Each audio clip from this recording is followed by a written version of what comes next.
most of them fiction. An acute character assassination. Can you pin me down by definition? An Aladdin's cave of hidden treasure. Does your crystal ball reveal the pleasure? Do you feel that because you know my name, you know my worth, and you know my game? Hi, it's Brocarde. This evening, I'm locked in a haunted museum. This is the Museum of Curiosities in Nottingham, and it houses a collection of haunted objects which have been sourced and donated from all the way around the world. I'm starting my evening on the very top floor. This is known as the Haunted Funhouse.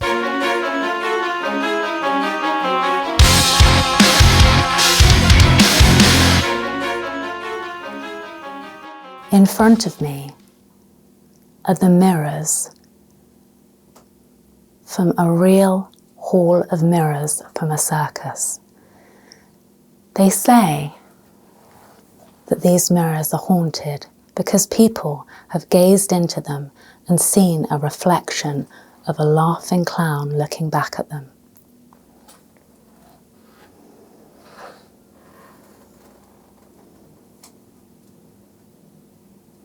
I hadn't noticed this before, but as soon as I turn around, the eyes in that painting are just peering right through me. I'm not sure if you can see the clown right here. It's almost like it follows you across the room, almost like a clown version of the Mona Lisa.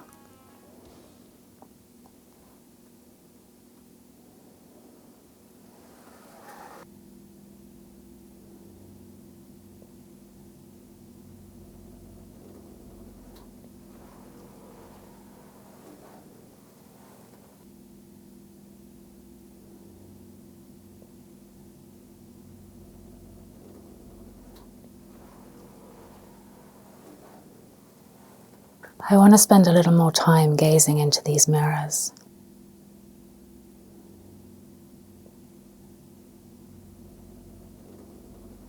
I can see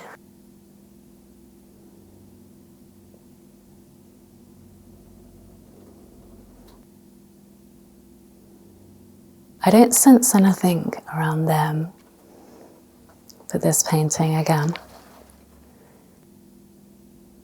It's said that the staff won't look in these mirrors, and they've been nicknamed the mirrors of death.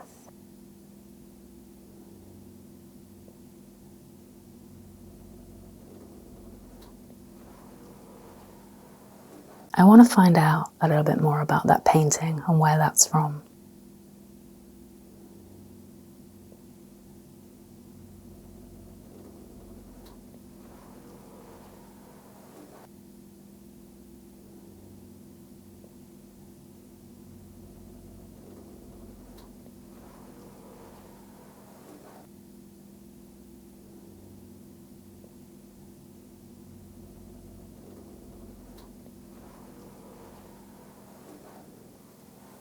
There's eyes everywhere, and I feel like I'm being intently watched.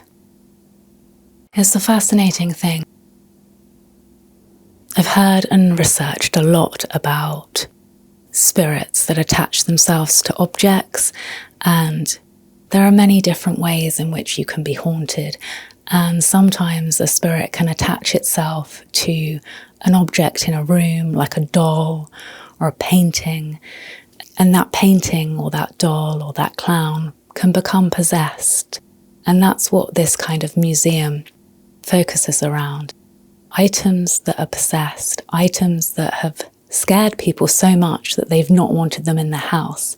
They've not wanted to have them in their presence. So they've ended up here in this museum. So I'm surrounded by thousands and thousands of haunted objects.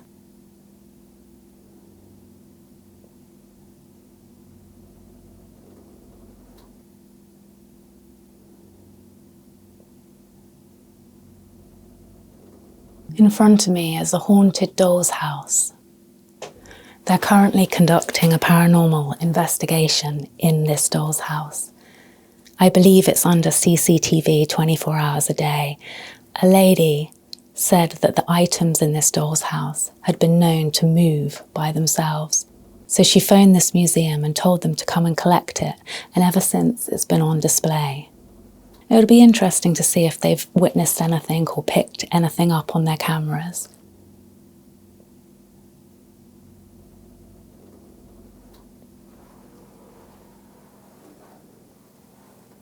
There's nothing moving at the moment.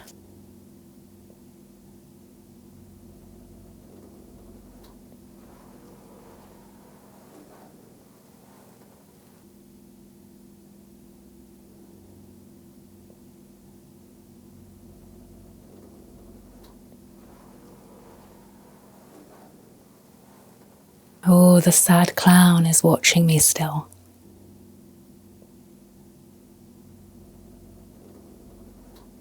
I really want to know the story behind that painting. There's a sorrow in it, there's like a sorrow in its eyes. And it's probably the least attention-grabbing thing in this room, really. There's signs all around telling me what's haunted, and I seem to be drawn to the thing in the corner that has no sign or no story.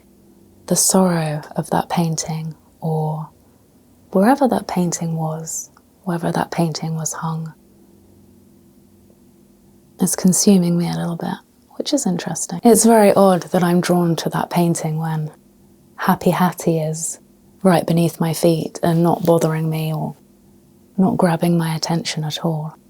This is one of the museum's haunted dolls, and she's surrounded by her favourite toys.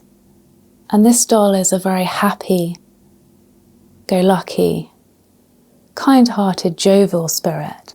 But if you move her toys, she becomes aggressive.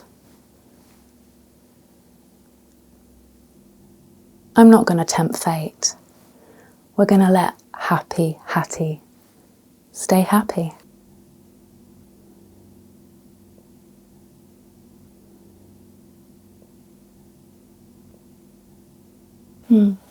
Sad.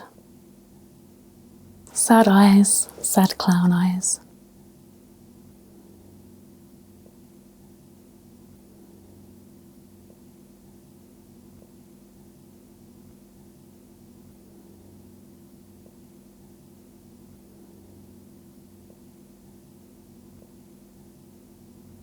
I'm just reading a little bit more about these mirrors.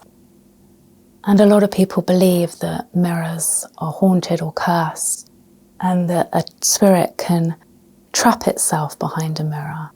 And that's why sometimes when people look into a mirror, especially an old mirror, they sometimes don't see their own reflection looking back at them.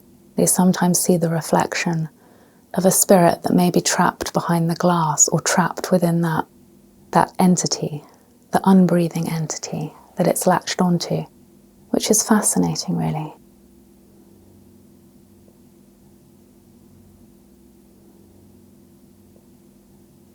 I feel like I came to this room first purely because it's on the top floor, but it's actually the room that I feel the least in, if that makes sense. Apart from that painting.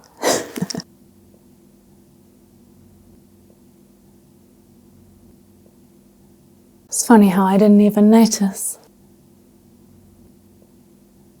the piercing eyes of this clown. Ironically, that should be more impacting, but that clown over there feels human-like almost. The sorrow keeps drawing me back. I need to stop talking about it and do a little bit of research on it.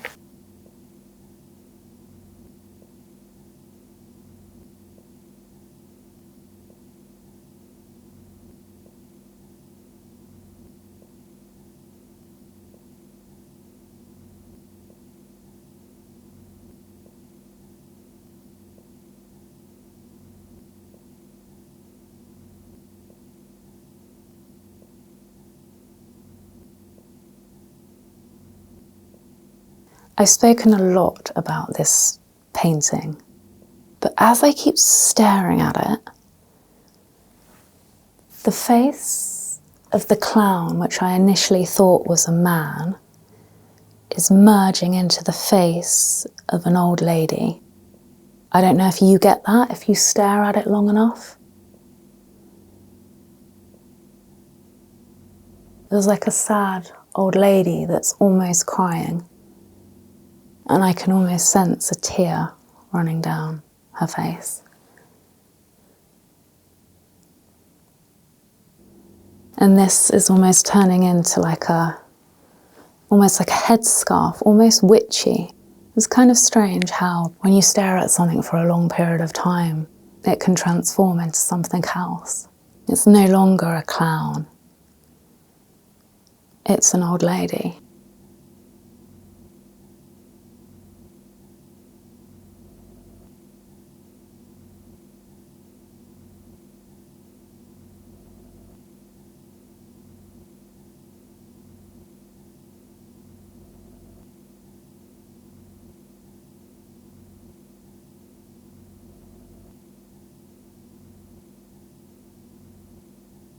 It's kind of interesting. I feel like a connection with it, and I don't know why.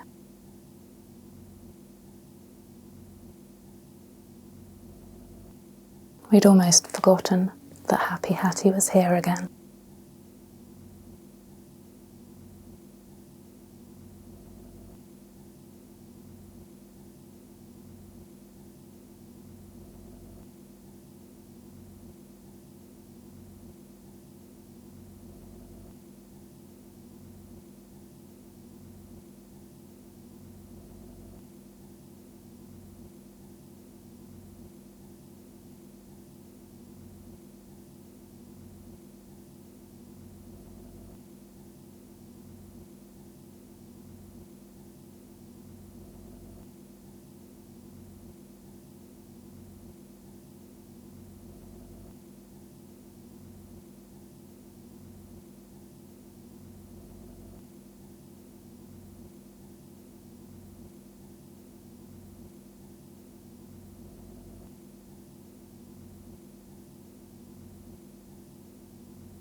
I've moved through to what they call the exorcist room.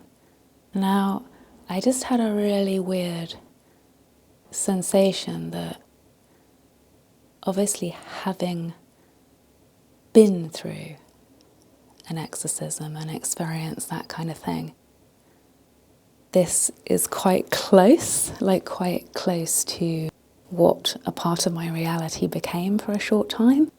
And obviously, they're paying homage to the Exorcist movie with the Exorcist kid in the bed and the statues and the vomit. And that's probably the least interesting thing in this room. The most interesting thing is the bed. The bed is a bed that has had a genuine real-life exorcism performed on it. This exorcism lasted 7 days and 7 nights, and the woman who was being exorcised, not on a treadmill, by a priest. The story behind it is that she had blood pouring down her face, and her voice changed.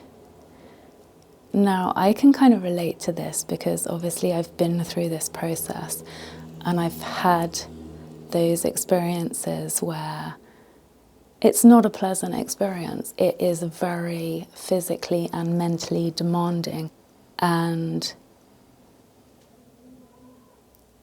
very exhaustative. So it's interesting that a bed that has had that kind of activity and that possession attached to it is being displayed here. And it's a little bit surreal because it's almost like my life being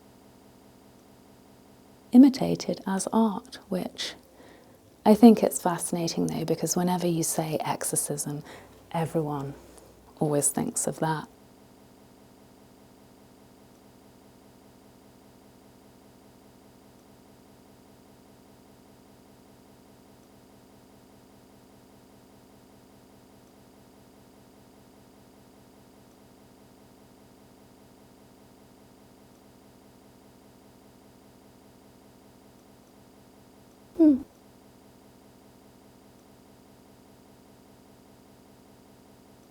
The eyes.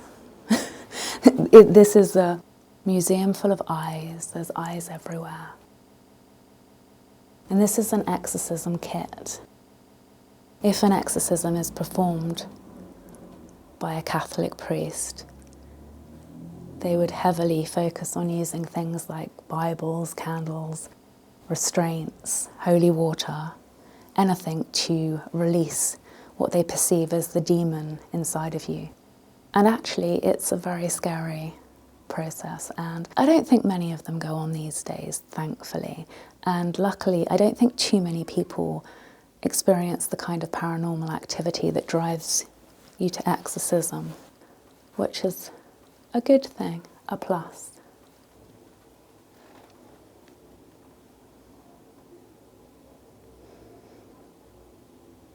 If I put my hand on this bed, I can kind of envisage my own exorcism. It takes me back to that moment. But it's interrupted because I'm still thinking of the sad clown painting. And so there's a lot going on. Perhaps this building isn't necessarily haunted, but when you put a load of objects that have such spiritual encounters and dramatic spiritual activity connected to them, it makes for a very interesting evening out. So you should head down and experience this for yourself, because it's quite unique. And it's quite nice that it's quite authentic in its approach, and it's not one of those museums that's bombarding you with history. There's just a little bit to tell you about the origins of some of the items in here, which is all you need.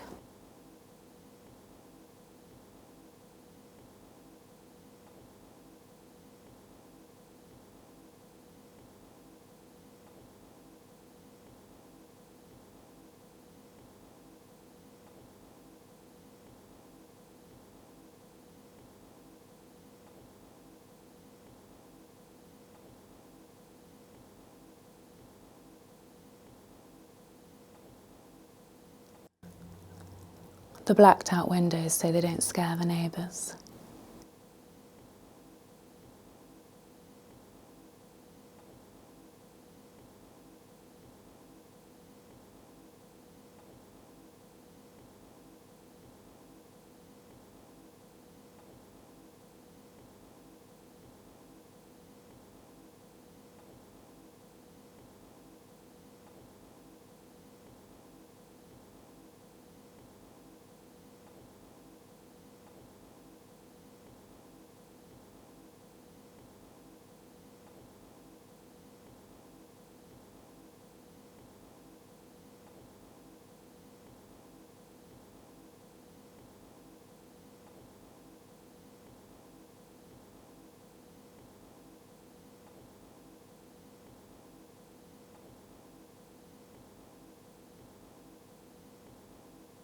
I've just walked in to the doll room. A lot of these dolls in this room have originated from the island of dolls in Mexico. Now, if you've been watching me closely, you'll realise that a year ago I visited the haunted doll island in Mexico myself. I'm not quite sure how these dolls have ended up here in Nottingham, but I know doing so has very, very severe and drastic consequences. I had a crazy experience when I visited the island of dolls in Mexico. I experienced a doll calling my name and crying and urging me back into a room. So I know firsthand how eerie and how haunted and how creepy that island was. The sentiment of leaving dolls on that island was to be a gift for a girl who supposedly drowned there. And if you want to know more about this specific island, you need to check out my other video. But it's fascinating how some of these haunted dolls have ended up here. And I just wonder,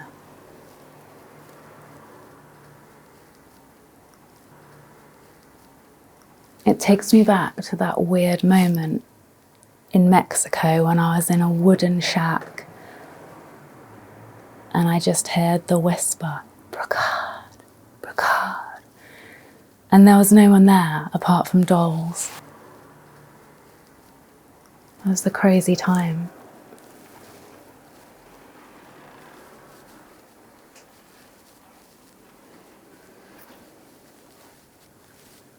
There's something quite beautiful about dolls.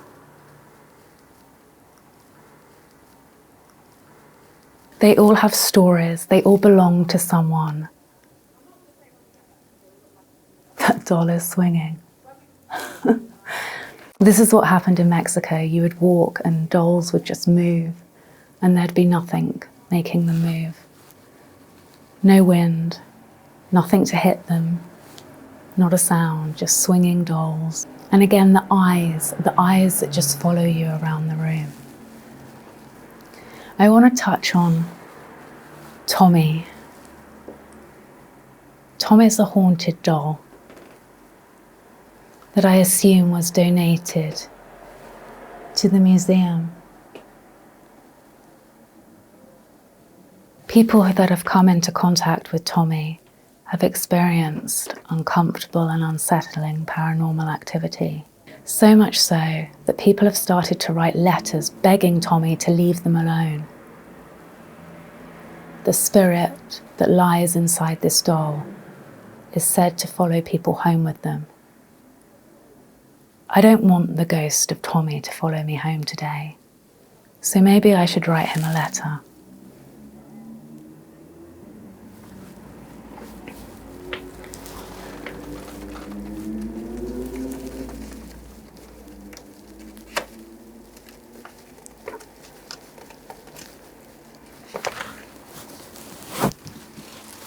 I'm going to keep it brief and to the point. Dear Tommy,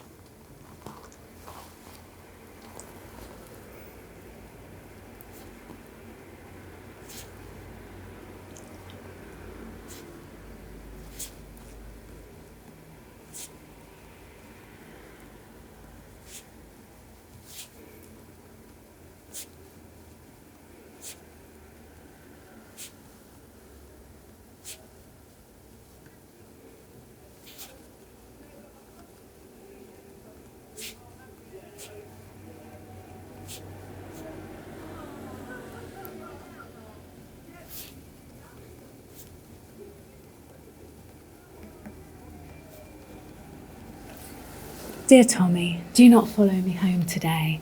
I've had more than enough frights to last a lifetime. Love, Brocarde. So I've asked nicely not to be haunted. Fingers crossed. Oh, my heart, that's really weird. My heart's just started beating really fast. I'm not actually sensing anything surrounding Tommy. But I feel like different hauntings affect different people. Maybe Tommy just doesn't like me. My status as a ghost magnet is failing.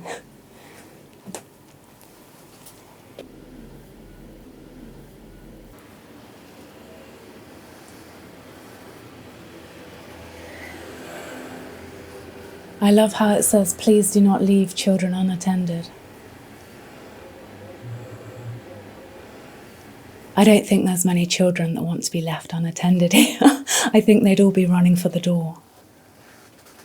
Oh, hi.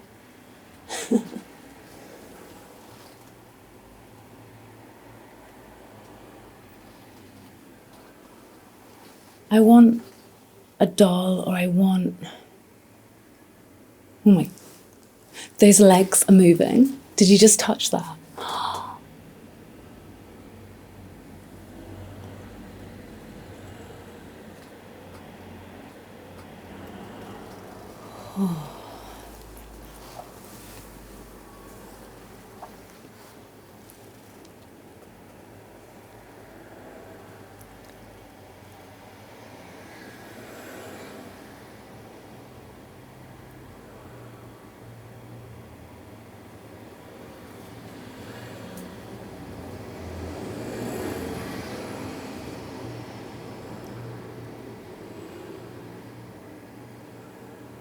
Her name is Clara.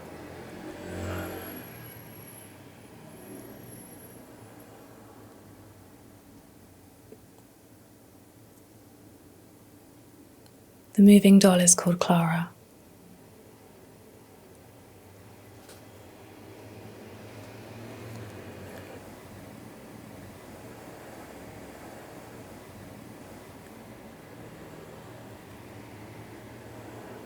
She wants me to take her home.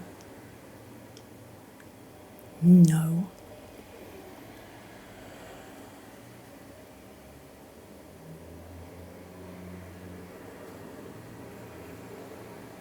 No.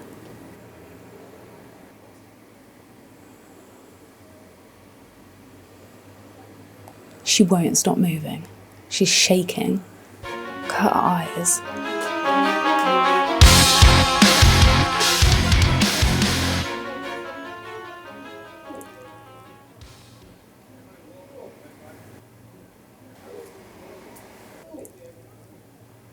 Clara was treated badly by her owner.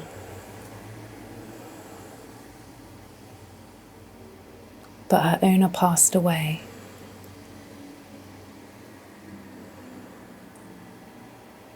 And her spirit has embodied the doll.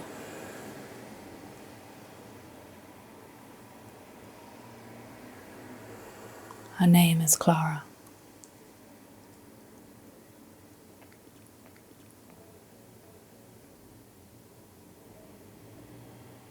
She's making me feel sick. I feel like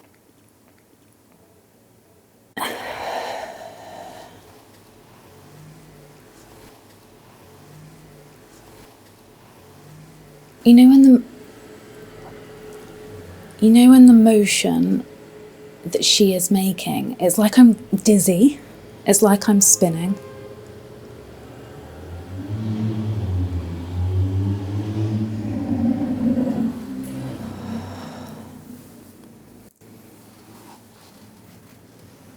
I want to know more about that doll.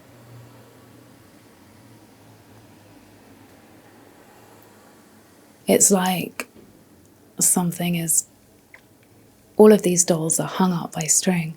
I feel like string pulling me, and I'm dizzy, and I'm swaying like Clara.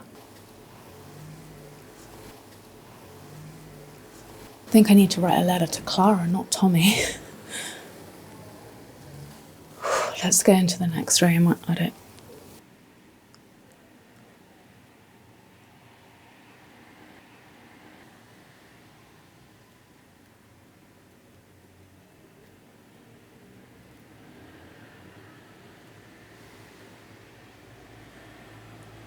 I really feel sick and dizzy.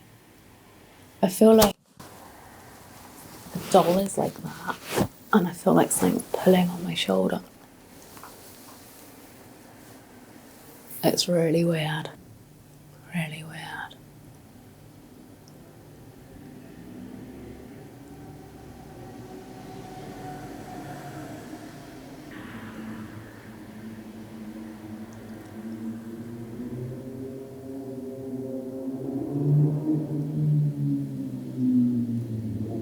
Oh, it's like eyes everywhere.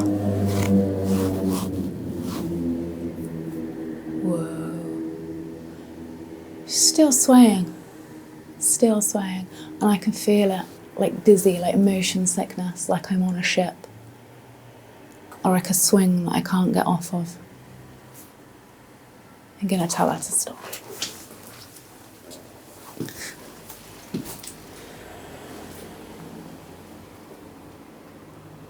Stop.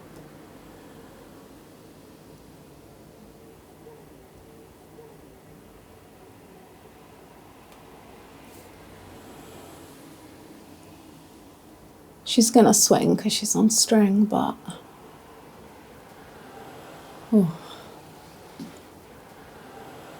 I feel like we need to go to the next room. I'm just writing a letter to Clara because I feel she's more haunted than Tommy. Dear Clara,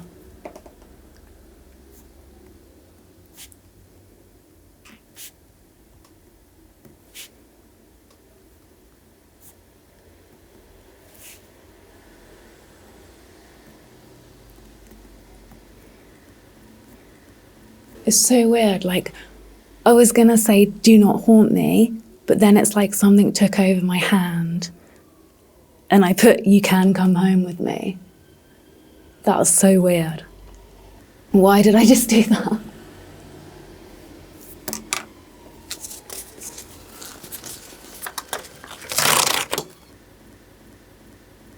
I don't really know what I'm getting myself into with this, but trust the subconscious, I guess.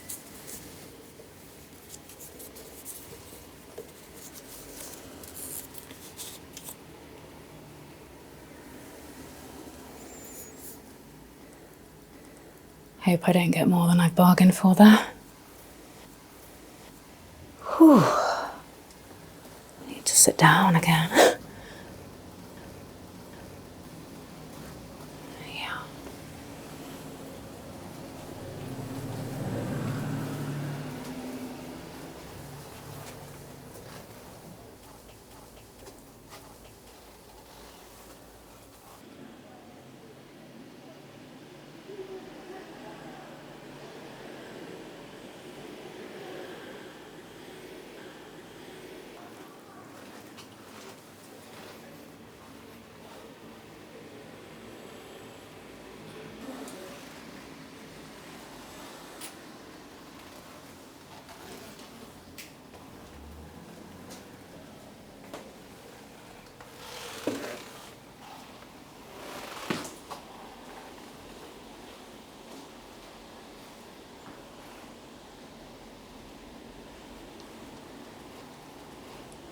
As you'll notice when I walk into this room, a lot of the articles are behind glass and in cabinets. This is because these articles are supposedly the most haunted and the most protected, I guess. Like this is a mummified head. The head of a female, naturally mummified corpse placed onto a wooden plinth. The head has a beaded headdress of green semi-precious stones around the forehead. It's just such a mad mix of curiosities. It's heaven for someone like me because you don't know what's going to be in the next box or you don't know what's going to be around the next corner.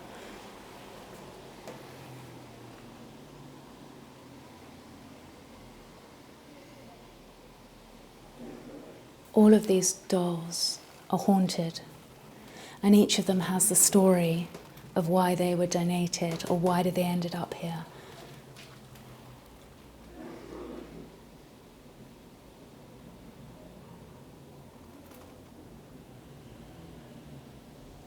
Like this doll, for example, someone listed this doll on eBay and claims that it killed their cat and it made them chronically ill with a various array of diseases.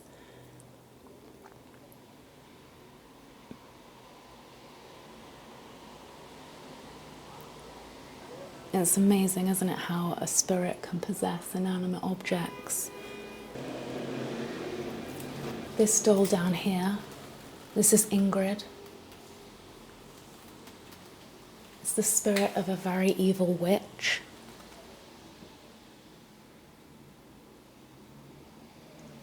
And she would poison and kill whoever wronged her. So I feel like I need to tell Ingrid that I come in peace today and I will not do her wrong. Apparently she set fire to people's homes. And that sounds crazy. But imagine a spirit being able to blow out a candle, ignite a flame. It's all within the realms of probability. Can a doll be charged with arson? Perhaps not. But she's imprisoned in a different way, in this cabinet, in the museum. She's notorious now, just like a hardened criminal. Each of these dolls have their own famous backstory.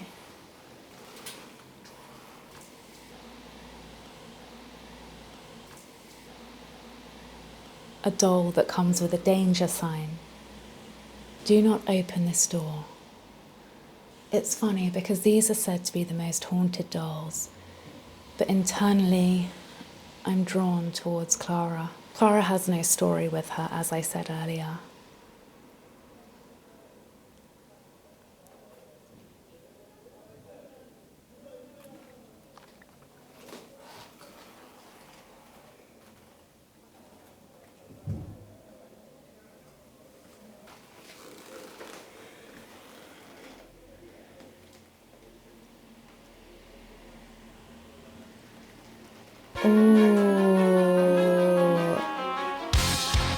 I just noticed. Look at the back. Look at the reflection in the mirror. You can see the back of its head. It says it was found in the home of a serial killer who committed sexual assault on at least 24 boys and young men. He was beheaded in 1924. The evil spirit has shown itself in the mirrors, and the evil side of the doll, when you look in the mirror, you can see its haunting face. It is said that if you look long enough, you may also see the souls of his victims in the mirror. People have said that when they come in and contact the doll, they feel a tightening around their throats and a feeling of fright or dread, not dead. I don't feel that here. I can see him though, if I look long enough.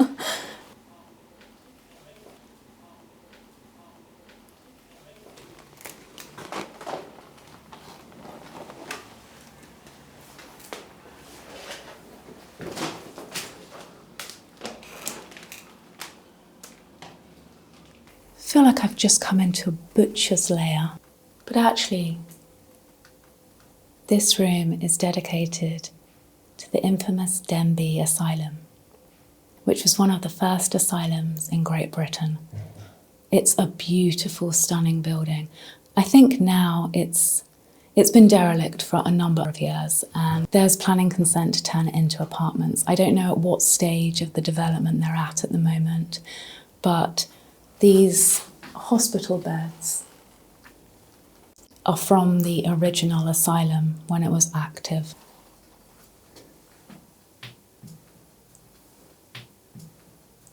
And you have to understand that this asylum, and this is why these kind of establishments don't exist these days, these asylums were torturous for the people that were locked up there. People were restrained and people were tortured and people ended their days there in quite a miserable, miserable time, all with mental illnesses, and no doubt the environment added to the mental illnesses, and they probably ended up getting worse instead of getting better. This is where they spent their time. These are original beds from that mental asylum. I'm pretty sure he's not from the mental asylum, but again, because of the infamous nature of that building, these are said to have a spiritual attachment to them. I find it all really, really fascinating. I don't find this room particularly active. I just find it very fascinating. But it just makes you wonder, doesn't it? This is the reality of life for some, or was the reality of life for some. And this is how certain people ended their existence, which is madness, really. And I'm glad that places like that no longer exist.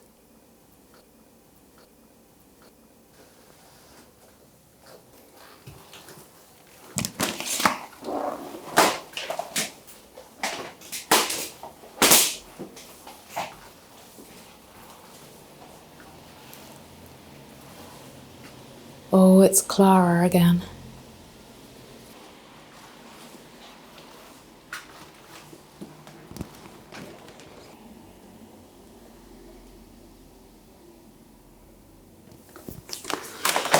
I feel like something just touched me on the back. I feel really quite dizzy.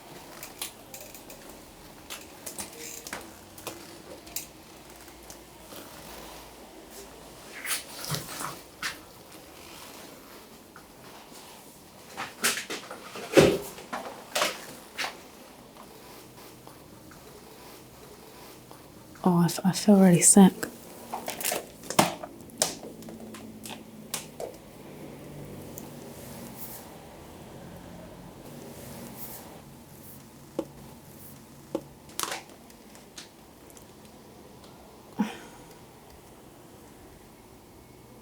I don't want to be in here on my own.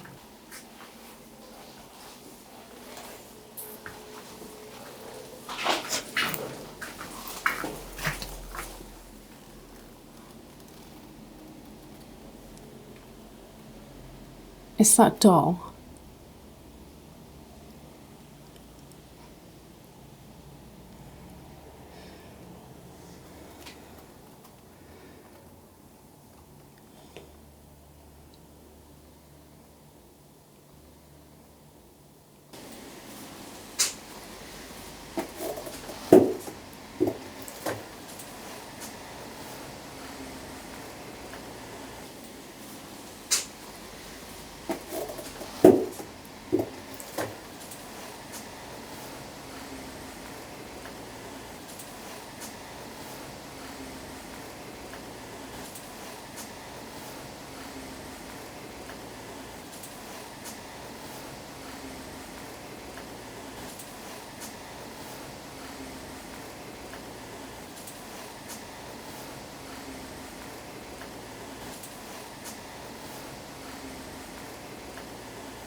I still feel really disorientated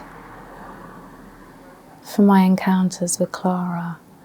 I can almost feel myself swaying and mirroring the actions of that crazy doll. I've loved my visit to the Museum of Curiosities. This museum is so cute. This museum is interesting and a Pandora's box of curiosities, and I've certainly felt some really heavy energy in certain areas. They're not necessarily around the most haunted items. As I said, there's the clown painting that just kept drawing me in. It was transforming before me from an old clown to a woman with a veil, but the sadness in it was affecting me. And then I came down here to the doll room, and the most haunted doll, Tommy, hasn't fazed me, hasn't connected with me, hasn't pulled on my heartstrings. But there's one doll who tells me her name is Clara. She's called Clara, as I said earlier, because the spirit of the little girl that once owned her didn't look after her properly. So she's embodied in that doll. Her soul is trapped. I don't know where that doll came from, if it came from Mexico. I don't know how the owner of that doll died. But she was young, she was a young girl. And she's stuck and trapped here. Even when I talk about her, I'm swaying. I felt the pain in the limbs, doll limbs almost. Sometimes that happens to me. It happens to me quite a lot. I take on the pain of the spirit that is present, and I feel the emotions of what that spirit or what that person was feeling when they're alive. And it affects all of my body, changes my mood, changes my mannerisms. Quite a serious topic, but this is a little sanctuary, a little weird and wonderful world. But you can probably hear the bustling street below me late on a Friday night. That was almost on cue. It's a good job I didn't ask the doll to honk a horn, else I would have been running out the door. Strange though that I feel quite comfortable next to this life-size voodoo doll that apparently has human hair and nails.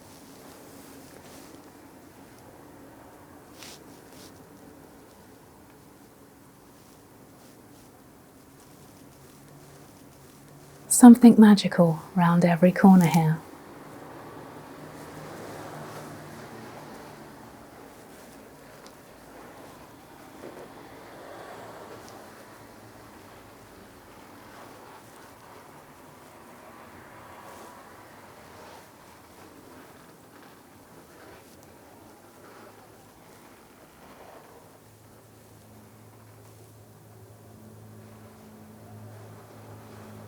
Good night, Clara. I wonder if you'll follow me home.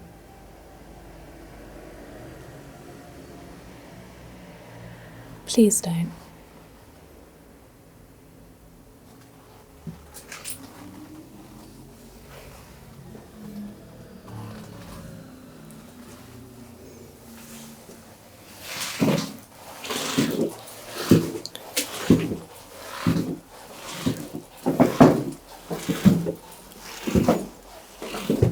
In here, there's real life skeletons from dogs, people's pets.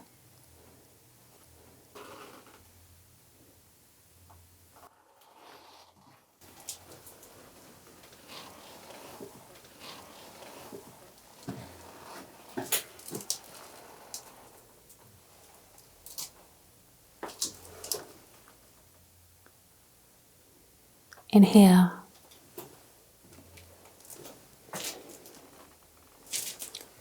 behind the creepy statue, they found human remains.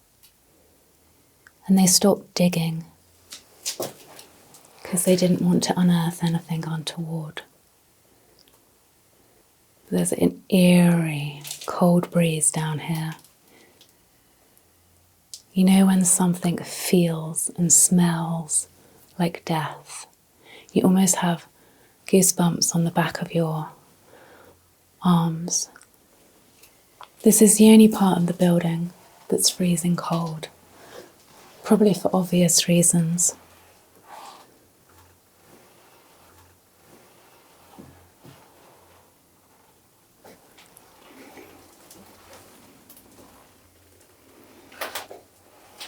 Some human skulls. It's like a real life catacombs in the heart of Nottingham.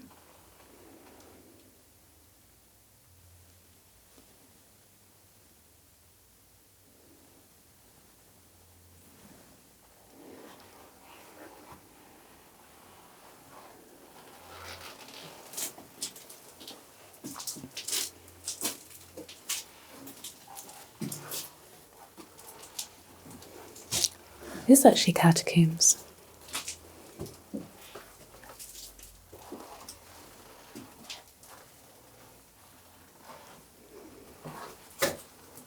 These are actually human skulls.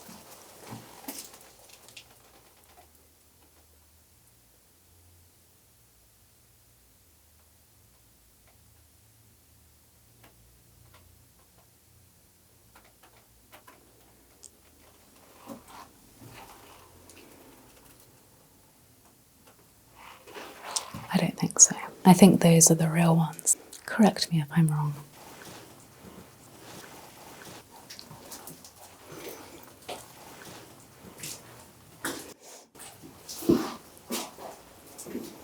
More eyes. I have no idea what's in the forgotten cave.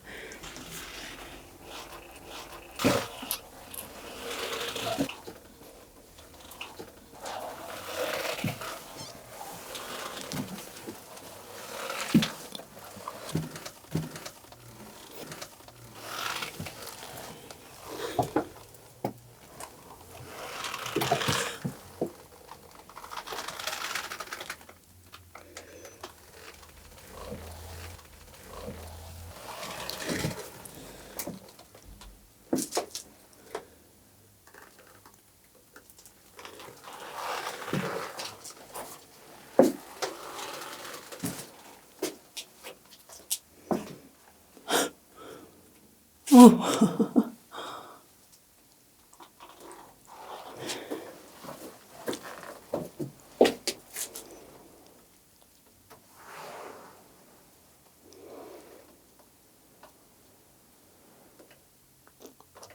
Death mask of a murdered victim.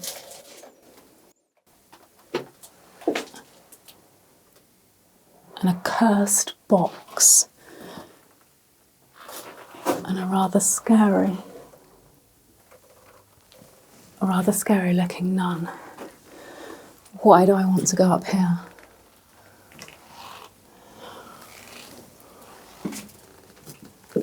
Oh, I don't like this.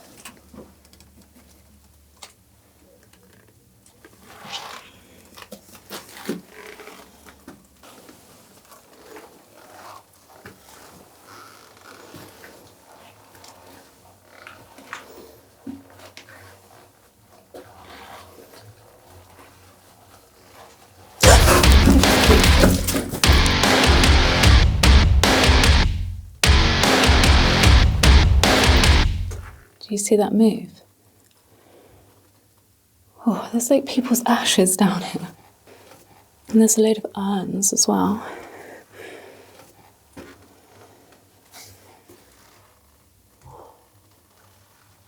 I can still see that creepy clown's face.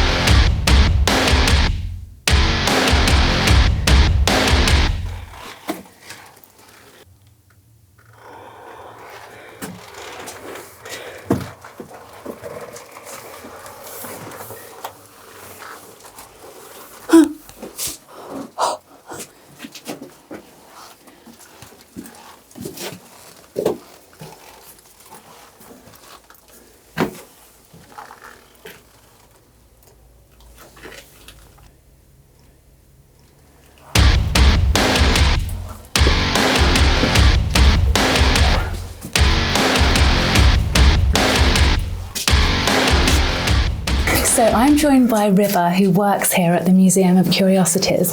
And the one burning question I have to ask you is, do you believe that this place is haunted? I do believe very much so. It is very haunted. What have you experienced and where do you feel the most haunted areas are? For the haunted areas, it's all based on personal experience. For me, it is downstairs with the nun, as I've had one experience down there. I've had an experience upstairs in the exorcist room with the cross on the bed. Yeah. When I was walking towards the nun, do you ever see like movement in the nun or the eyes moving, or is that no? No, generally no. What was your experience in the cellar? Well, one night we was cleaning up. I saw the nun's hand showing, so I radioed the manager up and asked why the nun's hand was showing. Expect to get either a comical answer or, straightforward simple answer, but as soon as she said it's going to greet you, my vision went blank. I felt trapped on both sides, like front and back, and then my shoulders were jostled, so my shoulders literally hurt, and I ran out of that cave, and I almost ended up in tears. Oh wow! Oh gosh! And you also said that you had an experience in the exorcist room. Yes, I've been touched in the exorcist room, but I've had another experience with the cross on the exorcist room, like the bed, the cross on the bed itself. So I go up there, do my tours as usual with people. I didn't see it physically move, but every time I was in that room, it started slowly going up. When I told Steve, the owner, about it, about a week or so after, it was either halfway or near to halfway. And then after that, once again, I didn't see it physically move. It started going back down. Oh, God, wow. It's really funny, isn't it? Because when I come to places like this a lot, and you hear about the most haunted areas, the most haunted objects, and up until this day, those aren't the ones that have impacted me. And I think that's quite good, because you're not necessarily guided by other people's stories. But when we were upstairs in the doll room, there was one doll that just kept moving and telling me her name and the story of why it was there.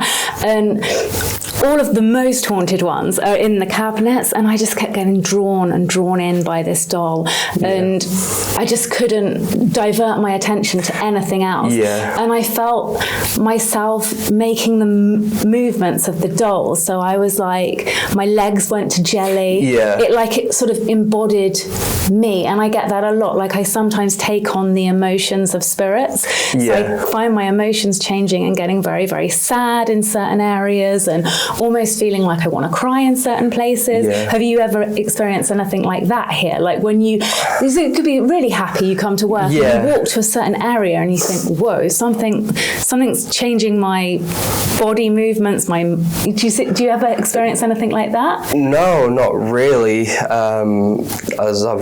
This is my first official haunted place I've ever been in, truly, and it's wonderful to be here and to work here. But these spirits can make people feel different emotions and stuff. It is normal, but it's, like I said, it's all based on personal experience here. And another thing, am I right in thinking that all of the dolls, or most of the dolls in that room, are from the island of dolls in Mexico? Yes, so they were donated from the island of Mexico themselves. Oh, okay, so that's what I was when we were in there, and I was talking about it, I was like, how did they get here? Did people steal them, or what? I was like, well, surely there's some sort of curse attached to that, but no, they were donated as Zach Baggins from Ghost Adventures and his team and other investigators have been to the island itself. I have as well. Yeah, but they're still unsure whether the dolls are haunted or not. So it's kind of still a mystery. It's an interesting one. The whole backstory behind that is quite fascinating, and the reason that island exists, and it's a visually exciting place. But the story, and when you think about why those dolls are there. Okay, well, thank you very much for sharing your experiences with me today. And it's always fascinating to hear other people's encounters, and sometimes they mirror your own, sometimes they're totally different.